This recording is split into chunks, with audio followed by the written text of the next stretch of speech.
Hi friends, எப்படி இந்த மாதிரி 5 மினிட்ஸில் ஒரு கிஃப்ட் பாக்ஸ் பண்ணலான்னு பார்க்கலாமா? A4 ஷீட் சைஸில் ஒரு பேப்பர் எடுத்துக்கோங்க. எடுத்துட்டு நான் கொடுத்துருக்க மெஷர்மெண்ட்டில் இந்த மாதிரி மார்க் பண்ணிவிட்டு 4 பக்கமும் ஈவனாக ஸ்கேலை வச்சு இந்த மாதிரி ஃபோல்டு பண்ணிக்கலாம். அதுக்கப்புறமா நீங்கள் கையை வச்சு ஃபோல்டு பண்ணிங்கன்னா உங்களுக்கு நல்லா ஸ்ட்ராங்காக நிற்கும். அதுக்கப்புறமா நான் எப்படி ஃபோல்டு பண்ணேன்னு பாருங்கள். இந்த மாதிரி ஃபோல்டு பண்ணிங்கன்னா உங்களுக்கு சென்டரில் இந்த மாதிரி 2 கோடு வரும். ஃபோல்டு பண்ணதுக்கு அப்புறமா அந்த பேப்பரை அப்படியே திருப்பிட்டு நான் எங்கே கட் பண்ணுறேன்னு பாருங்கள். இந்த மாதிரி கட் பண்ணிக்கோங்க. இதே மாதிரி நம்ம அந்த சைடும் கட் பண்ணிக்கலாம். கட் பண்ணதுக்கு அப்புறமா கீழே நான் எப்படி ஃபோல்டு பண்ணேன்னு பாருங்கள். இந்த மாதிரி ஃபோல்டு பண்ணிட்டு அதில் கம் அப்ளை பண்ணிடலாம்.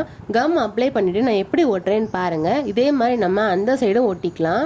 கீழே ஒட்டினதுக்கு அப்புறமா சென்டர்லயும் அதே மாதிரி ஃபோல்டு பண்ணிட்டு கம் அப்ளை பண்ணிட்டு நான் எங்க ஒட்டுறேன்னு பாருங்க. இதே மாதிரி நம்ம அந்த சைடு ஒட்டிக்கலாம். இப்போ நம்ம கீழே பாக்ஸ் மாதிரி பண்ணிட்டோம். இதே மாதிரி மேலேயும் பாக்ஸ் மாதிரி பண்ணிடலாமா? மேலேயும் அதே மாதிரி ஃபோல்டு பண்ணிட்டு அதில் கம் அப்ளை பண்ணிருங்க.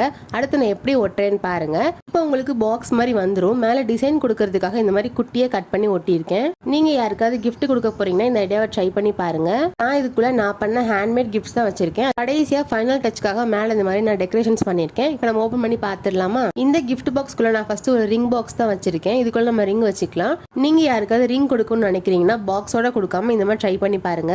அடுத்ததா இதுக்குள்ள நான் ஒரு ஸ்லைடிங் லிட்டர் தான் வச்சிருக்கேன். நீங்களே பாருங்க இழுக்கும் போது எவ்வளவு அழகா வருதுன்னு. அடுத்ததா இதுக்குள்ள ஒரு குட்டி ஃப்ரேம் வச்சிருக்கேன். நீங்களே பாருங்க எவ்வளவு அழகா இருக்குன்னு. அதுக்கப்புறமா 5 மினிட்ஸ்ல ஒரு கிஃப்ட் டே பண்ணணும்னு நினைக்கிறீங்கன்னா இந்த டேவை ட்ரை பண்ணி பாருங்க.